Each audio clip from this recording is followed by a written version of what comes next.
After his adventures in the underworld, Powell, Prince of Dyfed, now called Chief of Annwn, held a feast at his palace at Arbarth with a host of his men.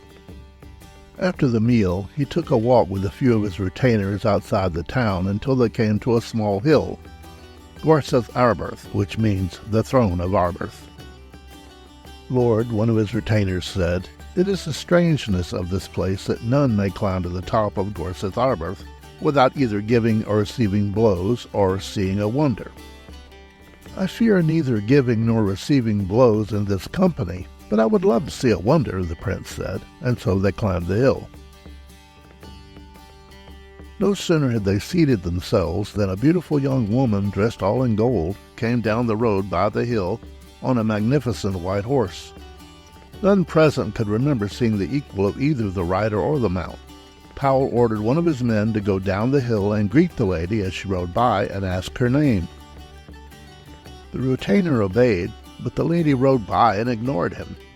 He ran after her, but the faster he ran, the further she kept ahead, even though she didn't appear to be riding any faster than before. He finally gave up and returned to Powell, who ordered him to return to the palace, take the fastest horse he could find, and go after her. The man obeyed, but even on the fastest horse in the stable he could not catch up with her, though he exhausted the poor horse trying. The next day they tried again, only this time they kept a fresh horse by the base of the hill, ready to go the moment the lady in gold appeared, which she did, only this tactic didn't fare any better. Though she never spurred her mount or changed its gait, it was impossible to catch her. Well, by this time Powell was a little obsessed. He ordered his page to bring his own mount to the hill the following day and have his spurs ready. When the lady was seen approaching, he donned his spurs, mounted the horse, and trotted after her. He let his horse's gait match hers, and yet she still got further away. He spurred his horse to a full run, but got no closer. Powell finally, and in desperation, called out to the lady and begged her to wait for him, whereupon the lady stopped, though she did give him a dressing down for taking so long to ask, and putting his poor horses through the ringer. When Powell finally saw her face up close, he knew she was the loveliest woman he had ever seen. When Powell asked what she was doing riding by every day, she said it was simply to meet him, which of course pleased him no end. She said her name was Rhiannon, the daughter of Hen, and her father intended to give her in marriage to a man she did not want. She said she was in love with Powell himself, and if he would have her, she would instruct him on how it could be arranged. Powell, by this time totally smitten, agreed. So Rhiannon told him to come to her father's court precisely 1 year from then. There would be a grand feast in his honor that she would arrange, and thus he would overshadow any other intended groom and win her hand. Powell gladly swore to do as she asked, and so agreed. They parted ways. For the next year, whenever anyone asked Powell what the lady had said to him, he simply changed the subject. When the time approached, he assembled a retinue of 100 of his most powerful knights and traveled to the hall of Hen. Such a distinguished visitor was received with honor, and the feast, as Rhiannon promised, was all prepared.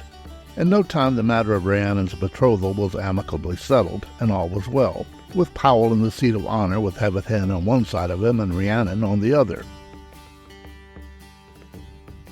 Everything was well, that is, until during the feast a well-favored young nobleman dressed in satin appeared and sought an audience with Powell.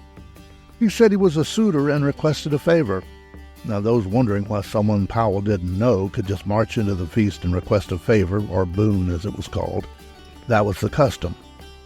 Which didn't mean Powell had to agree to it, and the fact that the youth identified himself as a suitor should have given Powell a clue, but I think you can see where this is going.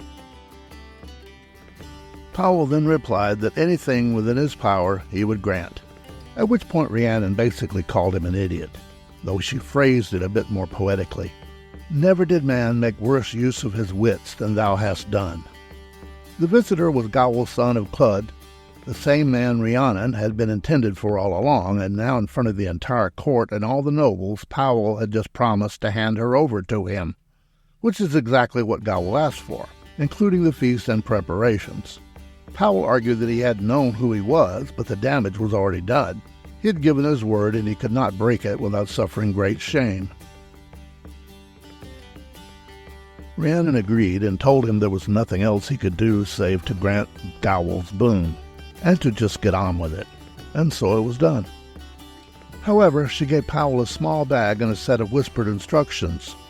Also, the feast had been arranged by Rhiannon and belonged to her. Since the feast and preparations were not within his power to grant, Powell excluded those, but Gowl was to marry Rhiannon. Again, Rhiannon's wedding would be delayed 1 year, at which time Powell had one chance to make things right. When the year finally passed, Rhiannon and Gowl's wedding feast was announced. It was also held in the court of her father, Hen, and nobles from across the land were present. So was Powell, dressed as a beggar and carrying a hunting horn and the small bag Rhiannon had given him. He saluted the company and, as was the custom, asked a favor. Now one would think Powell would ask for Rhiannon back, but that's not how this works. As a beggar, he makes a request appropriate to his perceived station. So Powell asks only that his small bag be filled with meat, which Gowl freely grants. However, no matter how much meat they put in the bag, it is never full. At this rate, it seems likely to swallow the whole feast. Gowl asks if the bag will ever be full, and Powell replies that it won't, until a man of lands and domains and treasure stands in the bag to tamp down the contents and declare it full. Whereupon Rhiannon says, more or less, "What are you waiting for? Do what he says, lest the feast is destroyed."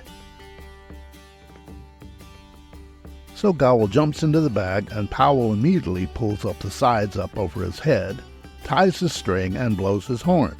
Then Powell's 100 knights, who were hiding in a nearby orchard, entered the hall and seized Gowl's men and confined them. Then one asked what was in the bag. "A badger," was the reply. And then one by one each of Powell's men asked what was in the bag, received "a badger" as the reply, and struck the bag, either with a foot or a staff.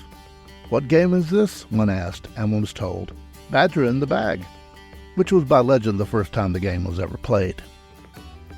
Finally, Gowl's weak voice came out from the bag and saying he did not deserve to die in a bag. Hevith agreed, as did Rhiannon, so Powell was counseled on the matter and agreed to do as Rhiannon willed.